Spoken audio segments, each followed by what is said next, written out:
The year is 2025.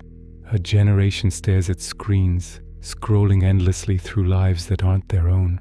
They work jobs they don't believe in. They pursue goals that feel hollow. They watch the world burn on social media while eating dinner. And somewhere, deep in the silence between notifications, a question emerges. What's the point? Not in anger, not in despair, but in genuine, chilling curiosity. Welcome to the age of nihilism. This isn't a fringe philosophy anymore. It's not confined to smoky university classrooms or underground intellectual circles. It's everywhere, in our music, our movies, our memes, our conversations at 3 a.m. when we can't sleep. The belief that life has no inherent meaning, that our actions don't matter, that the universe is fundamentally indifferent to our existence, this used to terrify people. Now it comforts them.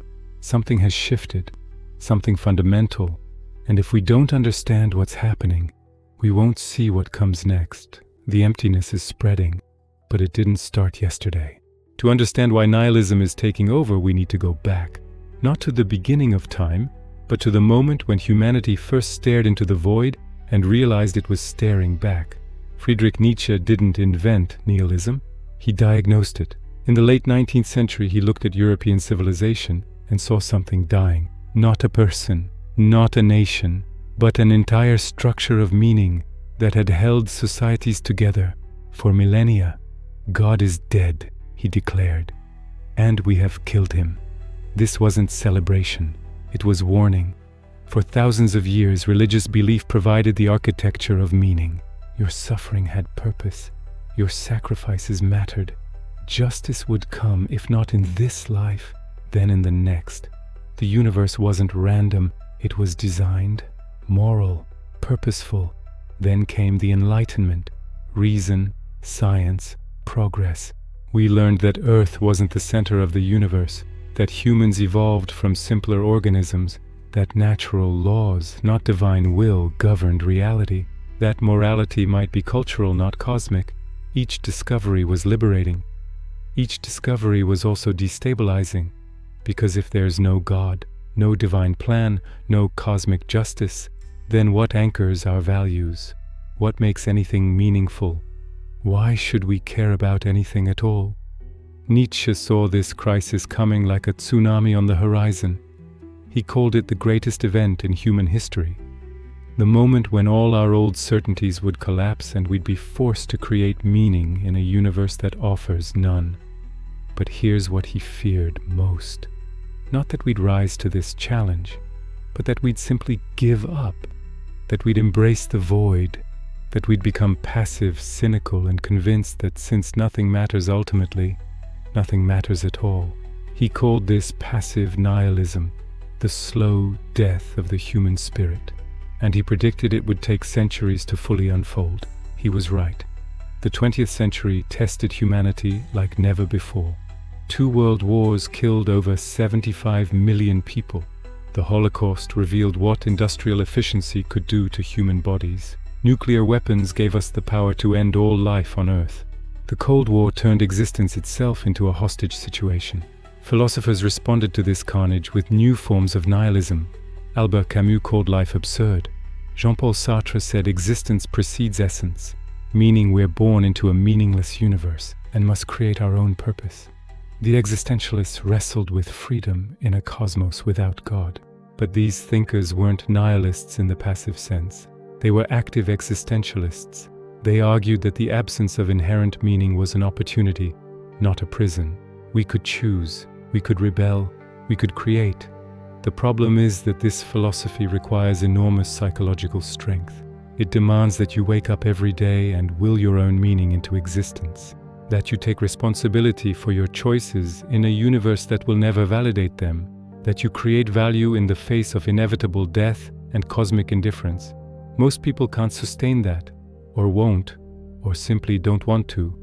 And so slowly something else took root. The 1960s and 70s saw the collapse of grand narratives. Political ideologies that promised utopia led to gulags and genocide. The Vietnam War destroyed faith in government. Watergate revealed corruption at the highest levels. Postmodernism emerged as an intellectual movement questioning all absolute truths. If there are no objective facts, no universal values, no reliable narratives, then everything is just interpretation, just power games, just stories we tell ourselves. This was supposed to be liberating. Instead, for many, it became paralyzing. By the 1990s, Francis Fukuyama declared the end of history. Liberal democracy had won. The great conflicts were over. Now we could all just shop and consume in peace. But something was wrong. Rates of depression began climbing. Suicide rates increased. Drug overdoses skyrocketed. Despite unprecedented material wealth in developed nations, people felt emptier than ever. The 21st century accelerated everything. The internet promised connection. It delivered isolation. Social media promised community. It delivered comparison, envy, and performance. The attention economy monetized our focus, turning every moment into potential content. We stopped experiencing life. We started documenting it. And somewhere in that shift, meaning began to evaporate. The financial crisis of 2008 destroyed the promise that hard work leads to prosperity. Climate change revealed that our way of life might be destroying the planet. Political polarization shattered the illusion of shared reality. Then came the pandemic. 2020 locked billions of people in their homes, alone with their thoughts and screens. The infrastructure of meaning, work, community, routine, purpose collapsed overnight. Death became statistical. Time became fluid. The future became uncertain. And in that stillness, millions of people had the same realization.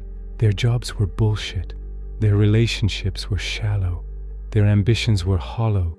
The systems they'd trusted were failing. Nothing seemed to matter anymore. But here's what makes contemporary nihilism different from its historical predecessors. It's not philosophical. It's not intellectual. It's ambient, atmospheric, viral. It spreads through memes, not manifestos.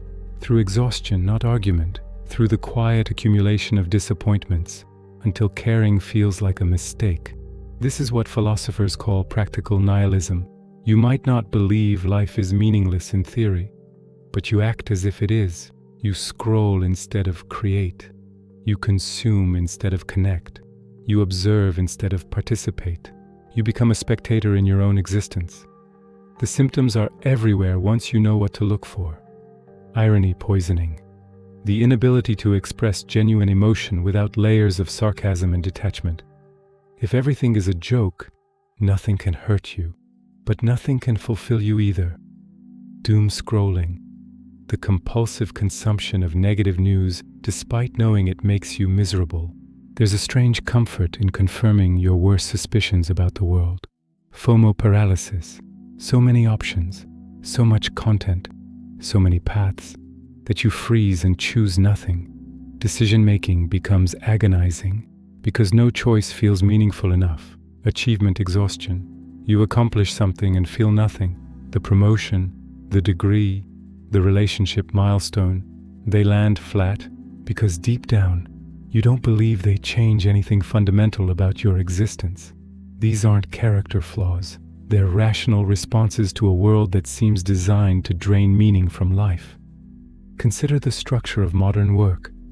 Previous generations had jobs that felt connected to tangible outcomes. You built something. You grew something. You helped someone directly. The connection between effort and result was visible. Now most work is abstract. You optimize engagement metrics. You manage stakeholder expectations. You attend meetings about meetings.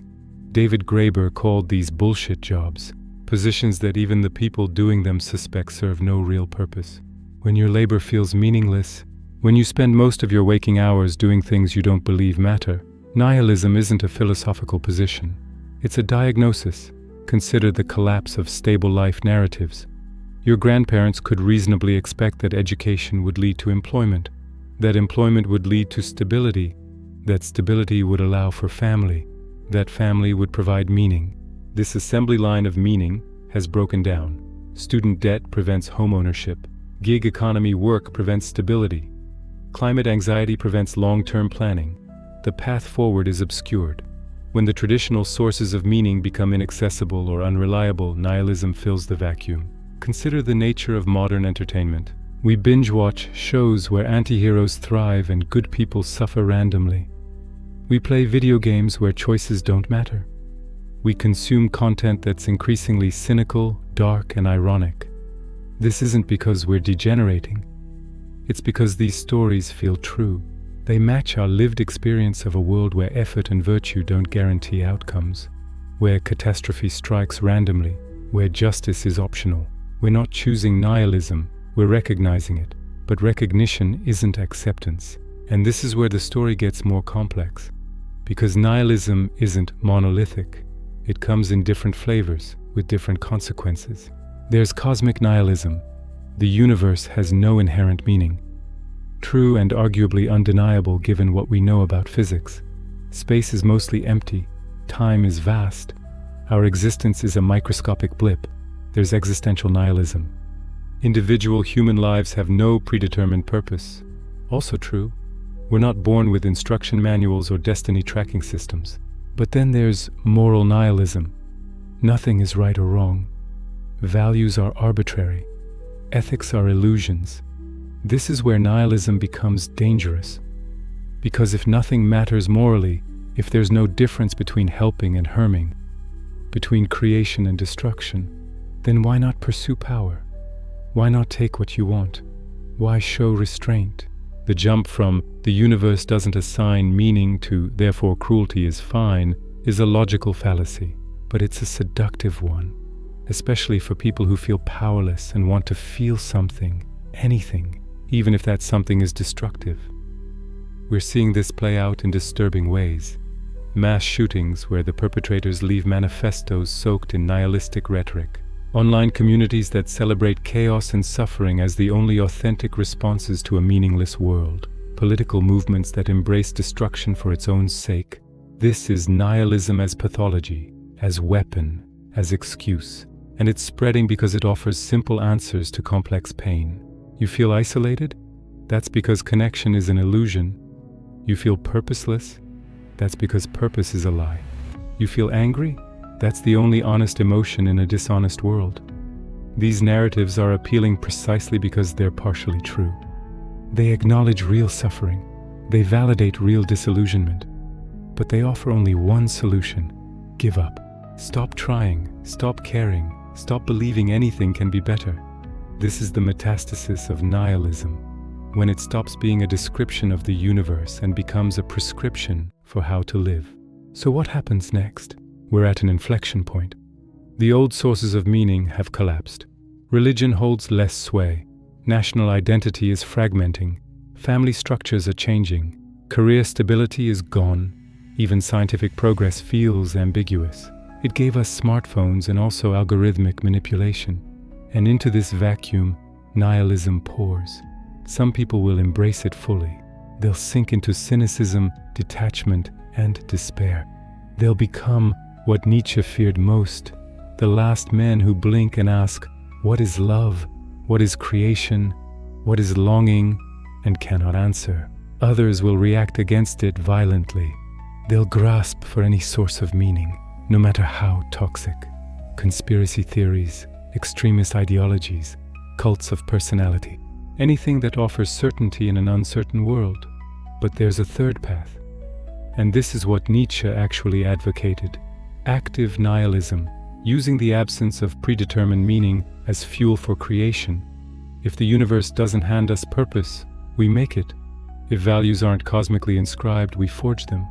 If life has no inherent meaning, that's not a curse, it's freedom. This requires something our current culture makes difficult: agency. The belief that your choices matter. Not because the universe validates them, but because you do. That you can create value in a valueless cosmos. That meaning is something you generate, not something you discover. This is exhausting. It's terrifying. It offers no guarantees, but it's the only alternative to despair. We're seeing glimmers of this response. Communities forming around shared creative projects. People leaving bullshit jobs to do tangible work. Movements focused on local action rather than grand narratives. Gardens planted, art made, connections chosen deliberately. These aren't solutions, they're responses, small acts of defiance against meaninglessness. Because here's the paradox at the heart of nihilism. If nothing matters, then suffering doesn't matter. But joy doesn't matter either. If there's no objective meaning, then there's also no objective meaninglessness.